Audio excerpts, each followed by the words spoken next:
Olá, está no ar o CROMS em Foco, o programa que leva até você as informações sobre a odontologia. Nesta edição, nós vamos falar sobre a força do jovem na profissão e também sobre a estética na odontologia. Afinal, quem não quer ter um belo sorriso, não é mesmo? E para falar sobre este assunto, nós recebemos aqui no estúdio a cirurgiã dentista Benícia Carolina Ribeiro, que é doutora em dentística restauradora. Seja bem-vinda, doutora. Muito obrigada, Emília. Agradeço a oportunidade de estar aqui participando do programa, dessa bela iniciativa do Conselho Regional de Odontologia do nosso estado. É um prazer em recebê-la. Obrigada. Doutora, para a gente começar, como ter um sorriso bonito? Atualmente, ter um sorriso bonito não é muito difícil, porque basta a educação desde a infância, cuidando dos dentes decidos, que são os dentes de leite, e permanecendo com esses cuidados até os dentes permanentes, os dentes adultos. Então, é fundamental a participação da família, nesse contexto de higienização, de ensinar, de estimular o jovem, a criança e o jovem a cuidarem dos seus dentes e, consequentemente, da saúde bucal. Doutor, então aquele simples fato do pai e a mãe pegar a escova de dente, ensinar o filho a escovar os dentes, isso não é besteira, é válido. Muito válido. É talvez um pouquinho trabalhoso, mas é recompensador, principalmente quando essa criança, quando esse jovem chega à vida adulta com a sua saúde bucal em ordem e seus dentes saudáveis. Isso também contribui para a pessoa não ter cárie. Sim, sim. A doença cárie hoje no Brasil, ela está muito mais controlada. Se fizermos um comparativo de 20, 30 anos atrás, hoje o brasileiro ele possui uma saúde bucal com menor índice de cárie, graças também aos programas do governo e à conscientização das famílias e também dos professores no sentido de cuidar dessa saúde bucal. Doutor, existem vários procedimentos para ter um belo sorriso, mas se a pessoa tiver cárie, ela consegue fazer esse tratamento? É fundamental primeiro fazer o tratamento das lesões de cárie. Às vezes, concomitantemente a esse tratamento das lesões de cárie, nós também podemos já estar efetuando restaurações estéticas, procedimentos mais estéticos, devolvendo uma aparência mais agradável ao sorriso. Vamos explicar agora então quais são os procedimentos para ter um sorriso mais bonito. Um sorriso bonito, ele não exige apenas a interferência, a ação de um profissional da odontologia. Um sorriso bonito, muitas vezes, dependendo da situação, requer a participação de especialistas de diversas áreas, como, por exemplo, ortodontia, para alinhar os dentes, dentística restauradora, quando precisa fazer a colocação de restaurações de resinas, ou então de facetas, ou em casos mais complicados, até a participação de um especialista em prótese dentária. Existem várias pessoas que trabalham nesse mesmo processo, então? Sim, hoje a odontologia trabalha de uma forma integrada, envolvendo diversos profissionais para que cada um dê o melhor de si na devolução daquela estética, daquele sorriso para o paciente. E não é qualquer pessoa que pode fazer tratamento também, não é mesmo? Existe cada caso, tem que ser analisado. Sim, por isso os profissionais cirurgiões dentistas, eles também fazem a consulta odontológica, porque no momento da consulta é que vai se ver a real necessidade de que vai se fazer e estabelecer um plano de tratamento a ser desenvolvido no decorrer desse tratamento. Tá certo, doutora. Agora nós temos uma pergunta da população sobre o assunto. Vamos ouvir? Até quantas vezes eu posso fazer um clareamento? O clareamento das estruturas dentárias, ele deve ser feito com parcimônia e com cuidado. A quantia de vezes que o paciente pode ser submetido a essa técnica, a esse tratamento, vai depender da análise que o profissional fizer. Evidentemente que após um clareamento de dentes vivos e dentes vitais, decorridos 2, 3, 4, 5 anos, dependendo da circunstância e do paciente e dos cuidados que esse paciente tenha, poderá haver a necessidade da repetição do procedimento. Mas apenas o profissional cirurgião dentista é que vai poder avaliar e dizer o momento e se há necessidade de repetir ou não. Doutora, caso o procedimento seja feito por uma pessoa que não é capacitada para aquilo, ou mesmo se for feito repetidas vezes, pode levar até a perda de um dente? Olha, a repetição excessiva ou então o uso de uma vez apenas, de uma forma prolongada, pode prejudicar as estruturas dentárias. Então, precisa da análise criteriosa de um profissional que tenha conhecimento, que seja capacitado para diagnosticar e estabelecer o tratamento. Pode-se fazer o tratamento de clareamento dental em casa?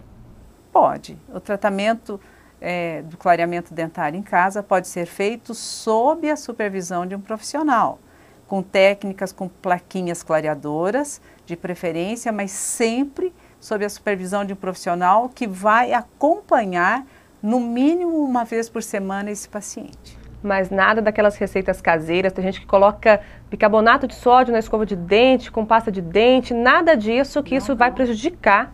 Não, essas receitas empíricas, essas receitas, como você disse, caseira ou de comadres, essas absolutamente elas estão totalmente contraindicadas. Vamos mudar de assunto, mas ainda dentro da estética na odontologia. Hoje tem se falado muito também na estética adesiva, mas o que é isso? A estética adesiva são os procedimentos onde nós fazemos as restaurações, sejam elas diretas, né, com resinas compostas, aquelas que normalmente nós fazemos em dentes anteriores, para restaurar carizinhas em dentes anteriores ou até dos dentes dos fundos, ou seja, colocar procedimentos, peças protéticas como porcelanas, laminados de porcelana nos dentes. Todos esses materiais odontológicos, eles são fixados aos dentes através de procedimentos adesivos. Então, isso que nós chamamos hoje de odontologia adesiva. E com o auxílio, com a utilização desses materiais, desgasta-se menos dente. É a tecnologia a favor da saúde bucal, então? Com certeza. A tecnologia hoje permite, com instrumentos mais detalhados, com conhecimento técnico-científico que os cirurgiões dentistas possuem, com a evolução das pesquisas, porque todo procedimento odontológico deve estar calcado, baseado em pesquisas científicas que deem suporte aos tratamentos escolhidos. Então, a utilização desses procedimentos adesivos faz com que o profissional desgaste menos estrutura dentária para que esses materiais sejam colados, entre aspas, colados, fixados sobre as estruturas dos dentes. Doutora, mas é bom lembrar também que não é apenas o cirurgião dentista que faz um belo sorriso, não é mesmo? Após a confecção desses tratamentos, a resolução de um caso, esse paciente ele deve retornar periodicamente aos consultórios para ser acompanhado. Então, o tratamento não se encerra no momento que dá alta, ele retorna e também em casa o paciente deve fazer a sua parte, sempre higienizando, sempre contribuindo, passando fio dental, escovando 3 vezes ao dia de forma correta, para que esse tratamento tenha resultado. Então, na verdade, há uma colaboração profissional-paciente para que o resultado seja realmente satisfatório. Doutora, muito obrigada pela participação aqui no CRO-MS em Foco. Eu agradeço a lembrança do meu nome e quero mais uma vez parabenizar a iniciativa do CRO e desejar sucesso a esse programa que tem tudo para chegar à população e esclarecer realmente as dúvidas, trazer notícias e informações às pessoas. Obrigada mais uma vez. Obrigada.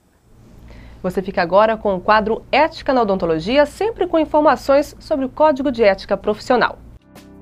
O profissional deve decidir em qualquer circunstância, levando em consideração sua experiência e capacidade profissional, o tempo a ser dedicado ao paciente ou periciado, evitando que o acúmulo de encargos, consultas, perícias ou outras avaliações venham prejudicar o exercício pleno da odontologia. E agora nós vamos falar sobre a participação do jovem na odontologia. A doutora Débora Soto é a presidente da Comissão da Odontologia Jovem do Conselho. Seja bem-vinda, doutora. Obrigada pelo convite. Nós que agradecemos. Doutora, explica pra gente como que funciona a comissão. A comissão ela foi escolhida pelo Dr. Grilo numa tentativa de trazer os jovens, os recém-formados, os cirurgiões dentistas mais novos para perto do conselho. É importante essa participação logo que o jovem termina, acaba de se formar, participar das ações do conselho? É muito importante porque o conselho ele precisa se renovar sempre.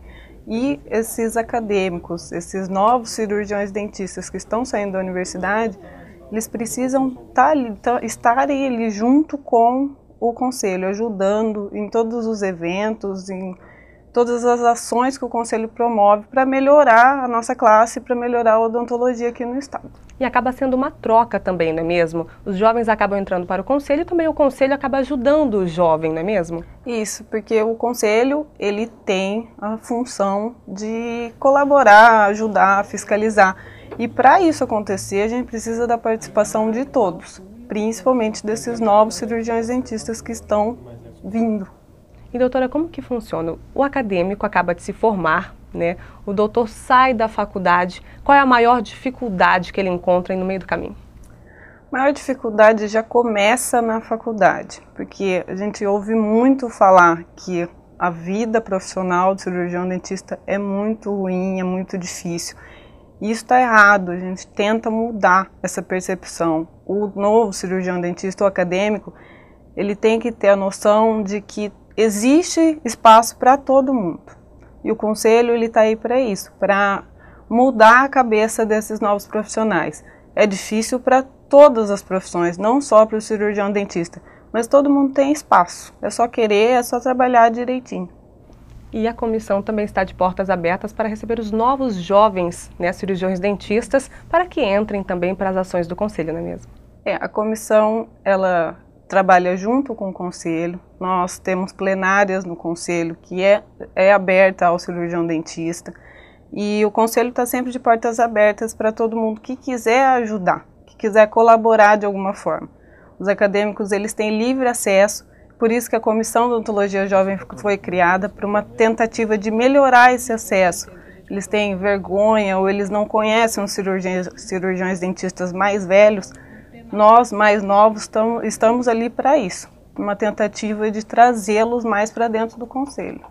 Tá certo, doutora. Muito obrigada pela participação. Obrigada a vocês por terem feito esse convite à Comissão de Odontologia Jovem. Nós todos agradecemos e a gente espera que isso faça com que os acadêmicos e os novos cirurgiões dentistas venham, participem do Conselho para melhorar a nossa classe profissional. Obrigada mais uma vez. E o CROMS em Foco fica por aqui. Para rever esta edição, basta acessar o nosso site, que é o www.croms.org.br. Lá você também encontra outras informações sobre a odontologia. Até o próximo programa.